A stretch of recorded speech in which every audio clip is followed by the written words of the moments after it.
तिवारी जी, महिलाओं के नाम तो हैं। हमारे इस कार्यक्रम में उपस्थित शैलू सोनकर जी,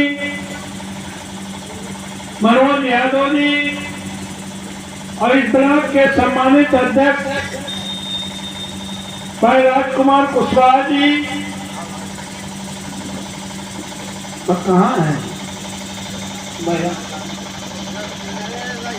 आदरणीय रेखा गौतम जी, मंजुलीना संखवार जी और इस कार्यक्रम में जिनके दरवाजे पर बार बार हमें आना पड़ता है, भाई गोविंद कमल जी, सम्मानित हमारे प्रधानगण,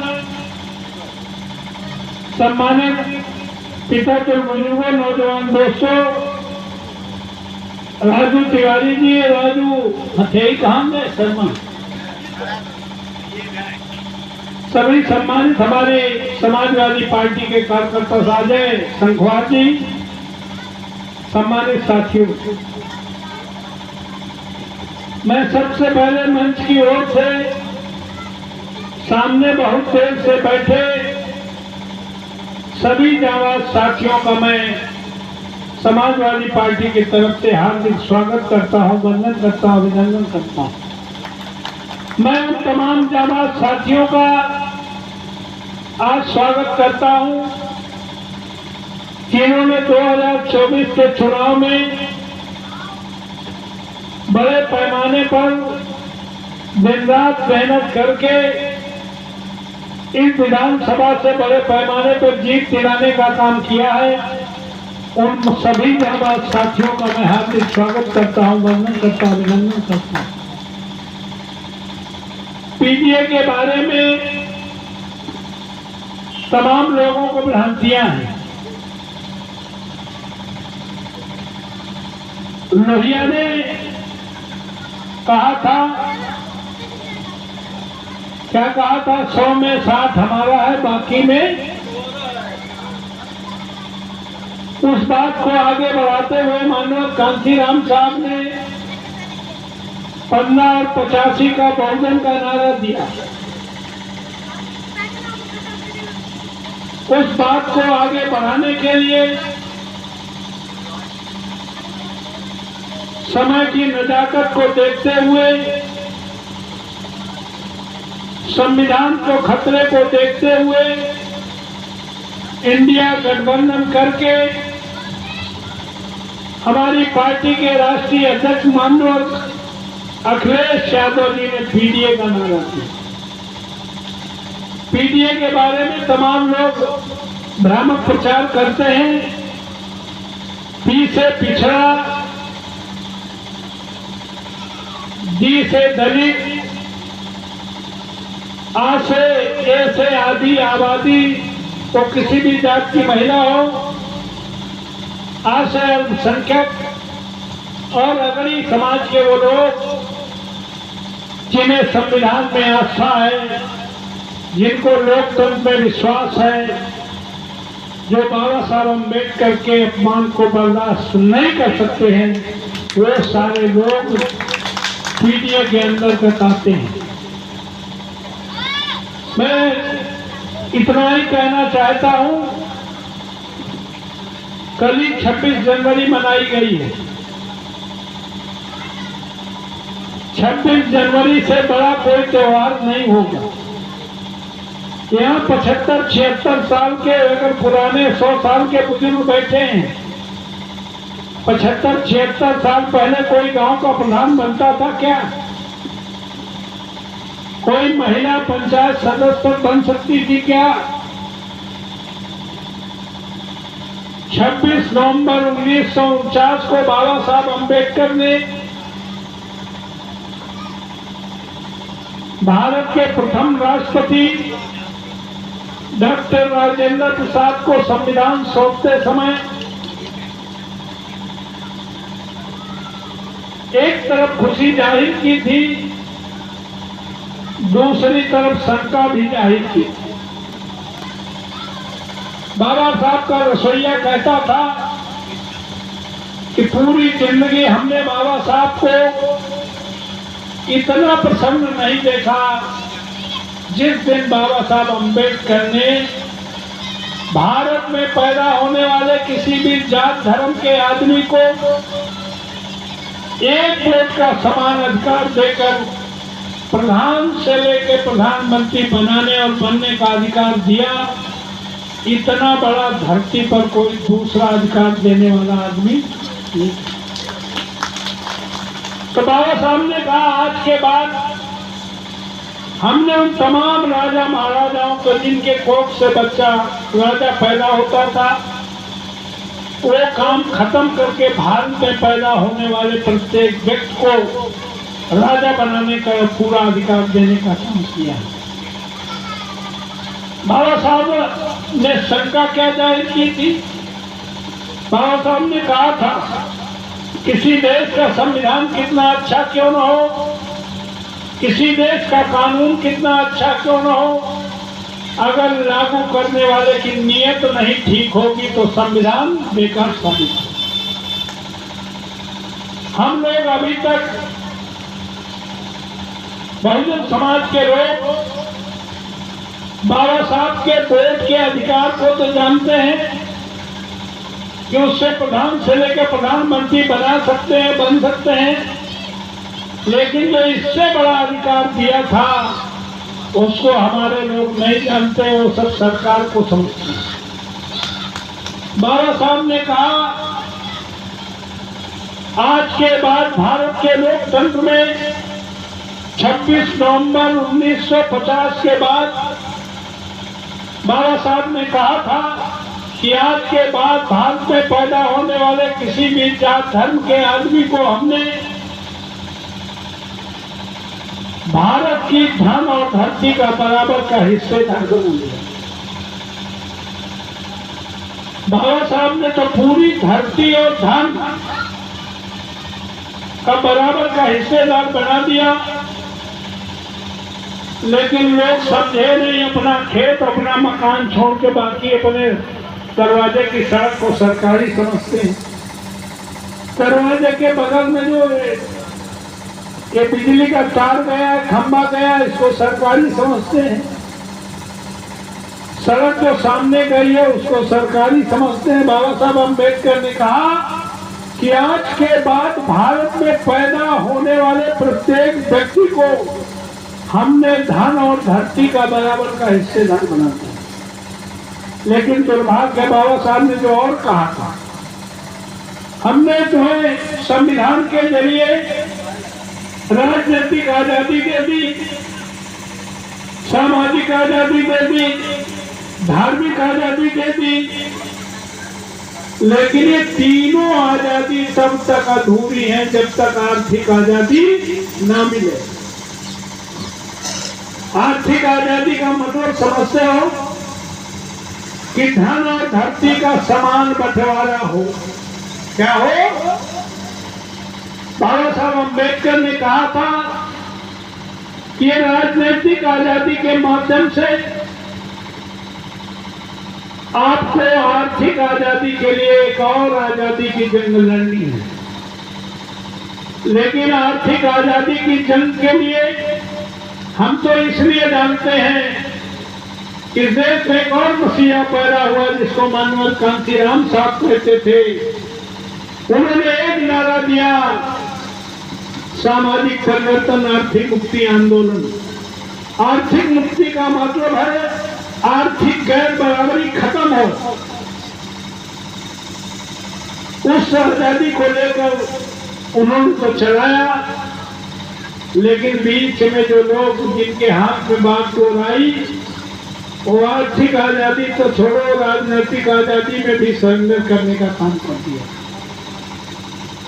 तो इसलिए मैं कहना चाहता हूं, अगर आप लोग पीडीए के लोग इकट्ठे हो जाओ तो इस देश की पार्लियामेंट में हम दावे के साथ कहते हैं, अगर हम जिंदा रहेंगे तो भारत में समस्त घरेलू आय से होने वाली आर्थिक आय, डेवलपमेंट के बाद जो आर्थिक आय हो उसमें भारत के प्रत्येक आदमी को बराबर का बंटवारा हो सकता है।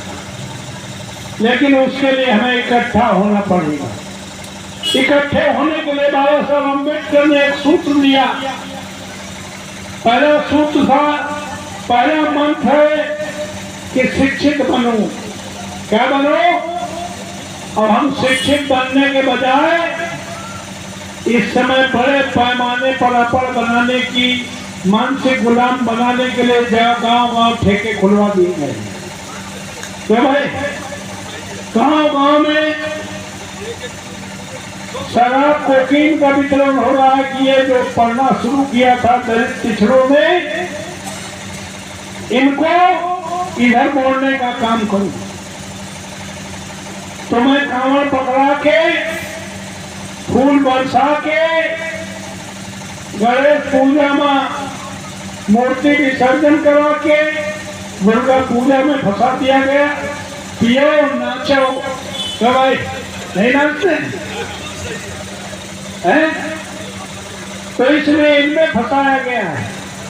बाबा साहब ने कहा था शिक्षित बनो, और शिक्षित जब बन जाओगे तो संगठित हो जाओगे।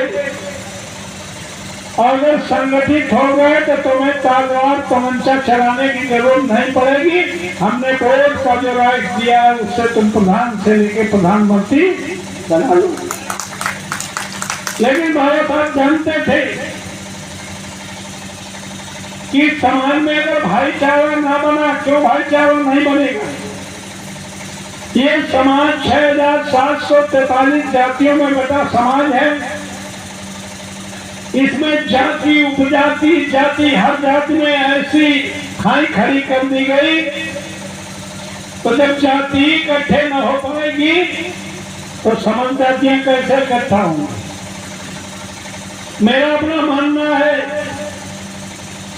कि जात जैसी कोई चीज है नहीं, लेकिन जाति है कि जाति ही नहीं। जात जैसी कोई चीज है नहीं। जात तो पक्षियों में देख सकते हो, जात पेड़ पौधों में देख सकते हो, मनुष्य में कोई जाति, समूची धरती में इंसान इंसान सब बराबर हैं।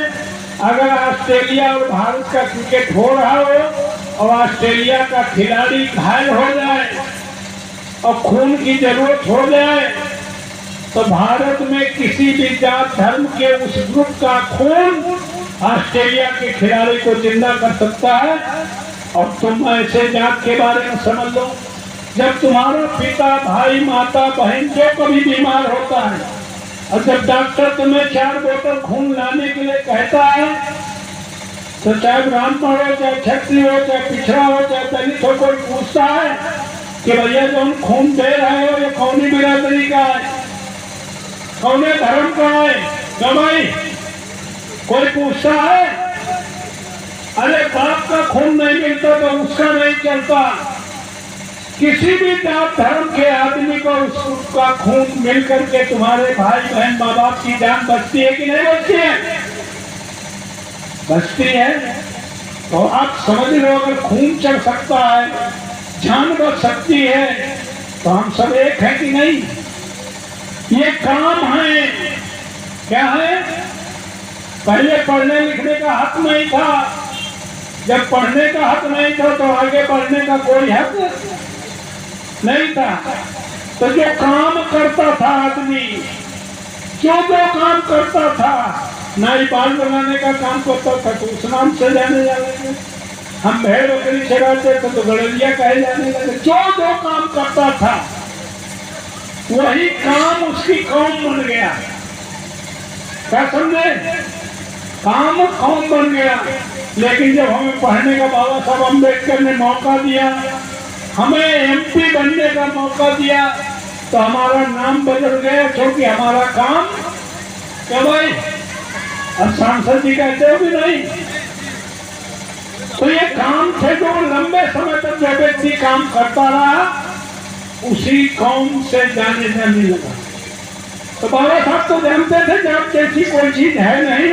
अगर शिक्षा मिल जाए, इन्हें राजपाट मिल जाए, धन का बंटवारा हो जाए, तो ये समझ जाएंगे जात जैसी कोई चीज।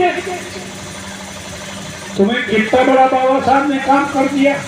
किसी भी जात धर्म के आदमी को देश की गद्दी में प्रधानमंत्री बन सकता है, ये छोटा मोटा अधिकार है भाई। क्यों है? ये तो किसी भगवान ने नहीं दिया। तो इसलिए बाबा साहब अम्बेडकर ने इसको भाईचारा बनाने के लिए क्या कहा, तब कहा, क्यों कहा, क्या कहा? उन्होंने तब कहा जब इतना छुआछात था, इतना छुआछात था कि सार्वजनिक तालाब में जानवर तो पानी पी सकता था, लेकिन इंसान को तालाब में घुसने की इजाजत नहीं थी। बाबा साहब अम्बेडकर जैसे व्यक्ति को महान तालाब का आंदोलन करना पड़ा।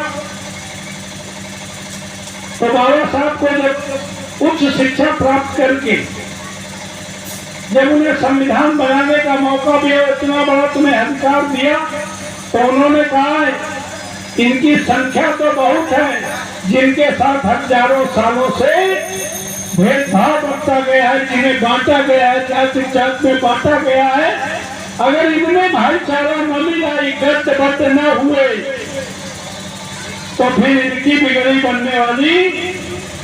तो बाबा साहब अम्बेडकर ने क्या कहा कि दलित समाज के लोगों, पिछड़े समाज के लोगों, मुस्लिम और सर्वहारा वर्ग के लोगों, तुम आपस में खान पान न करो, कोई बात नहीं, आपस में रोटी और बेटी का संबंध करो, कोई बात नहीं।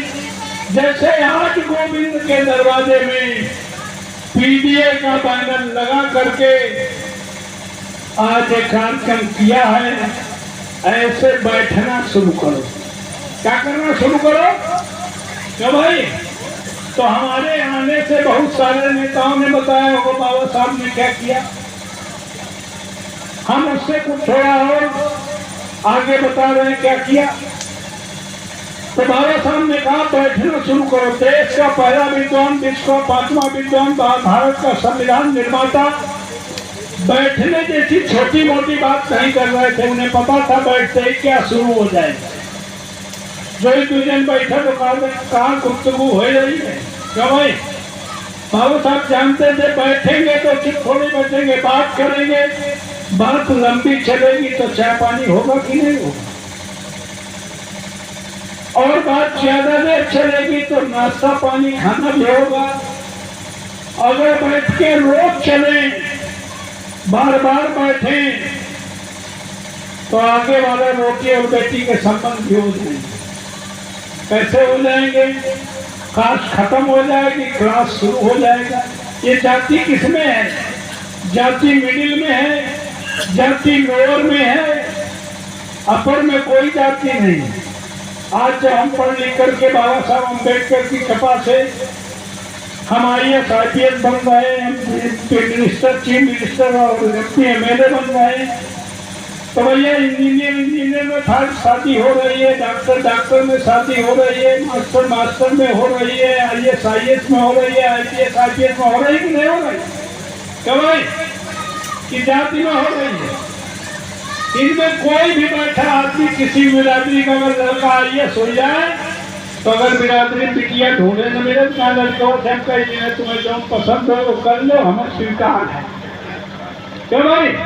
तो ये बात बाबा साहब जानते थे ना कि अगर इन्हें पढ़ने का, आगे बढ़ने का मौका मिलेगा तो जाति टूटेगी, जातियां खत्म होंगी और भाईचारा बढ़ेगा। तो इसलिए इस बात को और आगे बढ़ाने के लिए माननीय कांशीराम के निर्देश से हम लोग ऐसे कैडर लगाया करते थे। आज हमारे माननीय अखिलेश यादव जी ने जो काम बहन जी को करना चाहिए वो काम बहन जी अब कर नहीं रही। बहन जी अपने को बचा रहे हैं, माननीय अखिलेश यादव बाबा साहब का संविधान बचा रहे हैं। तो ये संविधान बचाओगे, उसकी मदद करोगे कि जो अपना बचा रहा है उसकी मदद करिए? बताओ अच्छा। अगर संविधान बच जाएगा तो बहन जी बच जाएंगी, पार्टी भी बच जाएगी। अगर संविधान न बचा तो हम सब खत्म हो जाएंगे, हम फिर से गुलाम हो जाएंगे। वैसे आदरणीय मोदी जी ने गुजरात मॉडल बना के कुछ छोड़ा नहीं देश में। सारे देश की संपत्ति सब एक ही आदमी को दे दिया है, अडानी।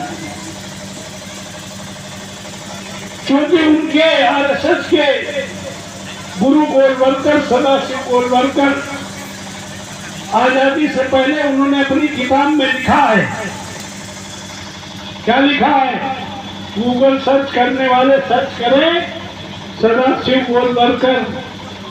तो आजादी से पहले उन्होंने लिखा है कि जो आजादी दलितों को, पिछड़ों को, मुसलमानों को, सबको बराबर का अधिकार देती हो, ऐसी आजादी से गुलामी बेहतर। यानी वो आजादी नहीं चाहते थे रबड़ी मलाई हम खान, बाकी सब सूखी रोटी न पावे, वो ये चाहते थे इसलिए आजादी खिलाफ। उन्होंने कोई आजादी की जंग नहीं लड़ी। उन्होंने आरएसएस के कार्यालय में अब तक झंडा नहीं फहराया, तिरंगा बाद तिरंगा यात्रा निकाल रहे हैं। तो इसके लिए किसी ने कहा है कि आज वो काबिल बने जो कल तक किसी काबिल न थे, और मंजिलें उनको मिली जो दौड़ में शामिल न थे। ये लोग आजादी में उनका कोई योगदान नहीं है। इसलिए बाबा साहब का अपमान इन्होंने संसद में किया है। पूरे देश और पूरी दुनिया ने देखा है, जिन बाबा साहब को केवल भारत में नहीं पूरी दुनिया सम्मान करती है, उस महामानव का अपमान हम कतई बर्दाश्त करने का काम नहीं करेंगे। यही महीने अखिलेश यादव जी ने पीडीए के लिए हम लोगों को निर्देशित करने का काम किया। कहा जहाँ 5 साल गाँव गली गली लोगों को बताओ कि संविधान बचना जरूरी है कि पार्टी बचनी जरूरी है। संविधान बचेगा तो पार्टी बचेगी। तो इस समय अगर इस संविधान बचाने के लिए कोई लड़ाई लड़ रहा है, लड़ता दिखाई पड़ रहा है, तो इंडिया गठबंधन दिखाई पड़ रहा है, राहुल गांधी दिखाई पड़ रहे हैं, उत्तर प्रदेश में माननीय अखिलेश यादव दिखाई पड़ते हैं, दूसरा कोई दिखाई नहीं पड़ता है। इसलिए हम केवल तुम्हें भाषण देने नहीं आए, तुम्हें बताने आए हैं कि संपत्ति देश की पूरी गिरवी हो गई है। 400 पार का नारा दिया था, अगर इंडिया गठबंधन डटकर मुकाबला न करता 400 पार कर देते, तो अभी तो उन्होंने कहा एक देश एक चुनाव, अगली बार कह देते एक देश एक राजा। लोकतंत्र खत्म, संविधान। क्योंकि तुम लोग तो महाभारत देखा तो एजीपी बीजेपी के लोग जानते हैं, ये सब नाम बदल रहे हैं। बीजेपी के लोग जानते हैं, शकुनी के बारे में आप भी जानते हो, शकुनी थे कि नहीं थे मैं नहीं कहता, लेकिन शकुनी ने से जब कहा गया, तब से कहा तुम धर्म के साथ हो, हम धर्म के साथ हैं, तो जानते हो शकुनी ने क्या कहा? कहा हम इस देश के राजा होंगे, हम इस के शासक होंगे, हम जो धर्म बताएंगे वही जनता समझेगी कि यही धर्म है। तो बीजेपी वाले जो धर्म बताएंगे, वृंदावन में रहना है तो राधे राधे, तो भाई कहीं आज का ताली बजाओ, फिर कहीं थाली बजाओ, फिर कहीं शंख बजाओ, जो नहीं बजाए कहीं चौकी चाह जाओ, कहीं चलो बुलाओ। यानी वो जो कहें और वो ना करो तो तुम देश चोरी, तुम समाज चोरी, क्या समझे? राहुल गांधी ने क्या कहा? उन्होंने कहा कि सारा पैसा मोदी जी अपने परिवार के लोग, नीरव मोदी और कौन मोदी है, तो इनको दिए दे रहे हो, तो उनके खिलाफ मुकदमा हो गया। कहाँ मुकदमा हुआ? बोले कहाँ? कर्नाटका में मुकदमा कहाँ हुआ? गुजरात में। तो भाई अगर है हम कुछ कह दें तो हमारा मुकदमा कहाँ नहीं खोजेंगे? यही तो लिखना चाहिए। अभी जो पार्लियामेंट में जो राहुल गांधी ने आरएसएस प्रमुख के खिलाफ कहा कि वो बता रहे कि आजादी कब मिली? अब मिली है 22 में, जो राम मंदिर के प्राण प्रतिष्ठा है, देश आजाद तब था, अटल बिहारी फर्जी बन गए प्रधानमंत्री गुलाम देश में। उन्होंने यहाँ कहा कि अगर ऐसा किसी दूसरे देश में अगर बोल देते तो इनके खिलाफ राष्ट्र का मुकदमा नहीं जाता। तो जानते हो क्या? तो अब कौन मुकदमा कहाँ लिख गया? बोले दिल्ली में इनकी सरकार मुकदमा लिखा गया आसाम में, गुवाहाटी में। कहा थे ताकि इनसे गुवाहाटी जाने आने में टाइम खराब हो, परेशान हो, तो इसलिए घोषित इमरजेंसी लगी हुई है। जो इस संविधान में बोलने की आजादी है, अभी तो हम तुम्हें भाषण दे रहे हैं, अगर इनकी बस चली तो घोषित इमरजेंसी लगा देंगे तो बाबा साहब अम्बेडकर की तुम जयंती भी मनाने लायक नहीं बचोगे, अपनी बात कहने लायक माइक लगा के नहीं बचोगे। इतना बड़ा खतरा को हम अवैध करने के लिए माननीय अखिलेश यादव जी के निर्देश में तुम्हारे पास आए। बात मेरी समझ में आ रही है तो हाथ ऊंचा करके बताओ कि बात समझ में आ रही है। कोई मैं फर्जी कोई कहानी नहीं बता रहा हूं। बाबा साहब अम्बेडकर ने कहा था कि मैंने पूरी जिंदगी संघर्ष करने के बाद ये कारवां बड़ी मुश्किल से यहाँ तक ला पाया हूँ कि भारत के प्रत्येक आदमी को प्रधान से लेकर प्रधानमंत्री बनने का इतना बड़ा अधिकार देने का काम किया है। इस कारवां को आगे न बढ़ाना कोई बात नहीं, लेकिन इसको पीछे ढकेलने का काम, अगर कोई इसको पीछे ढकेलने के काम करोगे तो उसको बर्दाश्त करोगे? नहीं करेंगे। इसलिए संविधान खतरे में है, लोकतंत्र खतरे में है, हमारी बोलने की आजादी खतरे में है, हमारे सारे अधिकार खतरे में हैं। अब दलित समाज के लोगों समझ लीजिए, ये चुनाव बंटने का चुनाव नहीं है, ये चुनाव डरने का चुनाव नहीं है, ये चुनाव लालच में फंसने का चुनाव नहीं है। ये चुनाव बाबा साहब अम्बेडकर को, संविधान को बचाने के लिए, आने वाली पीढ़ी को वैसा का वैसा संविधान सौंपने के लिए, अगर जरूरत पड़े तो सड़कों पर उतरेंगे, जरूरत पड़े तो जेलें भरेंगे और उससे भी बड़ी कुर्बानी करनी पड़ेगी, तो पीछे हटने का काम नहीं करेंगे। ये संकल्प लेने का समय है। तो इसलिए आपसे कहने आया हूं कि पीडीए इस समय एक ही विकल्प है उत्तर प्रदेश में। अगर इन सांप्रदायिक ताकतों को हमने खदेड़ने का काम कर दिया तो बाकी मोदी जी के पास कुछ बचेगा? तो यहाँ पर इसलिए हम लोग गांव-गांव चौपाल लगाकर, अभी पिछले चुनाव से पहले अभी भी अगर तुम अंबेडकर जयंती बुद्ध कथा के लिए परमिशन लेने जाओगे तो हफ्तों दौड़ाएंगे और कहो तुम्हारी डेट निकल जाए, घर से तुम्हें परमिशन नहीं मिले। अभी तो संविधान है। तो इसलिए आपसे कहने आया हूं भाई, आपने हमें वोट दिया है, हम एमपी बन पाए कि नहीं बन पाए, खेल से हार गए हराए गए वो अलग बात है, लेकिन हम बाबा साहब के अनुयायी हैं। बाबा साहब अगर जानते थे कि जात जैसी कोई चीज नहीं है तो राजा रामपाल भी मानवर कांसीराम के चेले, हम भी जानते हैं जात जैसी कोई चीज। इसलिए हमने अपनी राजनीतिक जिंदगी में कभी आने वाले का नाम नहीं पूछा, उसकी जात नहीं पूछी, उसका दल नहीं पूछा, उसका धर्म नहीं पूछा, उसका क्षेत्र नहीं पूछा। हम आने वाले का केवल काम पूछते हैं। सार्वजनिक जीवन में लोगों को जात दल धर्म क्षेत्र में रहते हैं, हमारे कंप्यूटर में गड़बड़, हमें सारे भाई सारे इंसान बनाते हैं। 25-30 साल में कोई करोड़पति अरबपति लखपति हम पर भरोसा करता है कि नहीं करता मैं नहीं जानता, लेकिन हमने 25-30 साल में समाज के उस आखिरी व्यक्ति को भरोसा पैदा कराने की कोशिश की है जिसके पैरों में चप्पल न हो, शरीर में कपड़ा न हो, पेट में भोजन न हो, हमारे पास आने तक के पैसे न हो, अपनी समस्या कहने के शब्द न हो।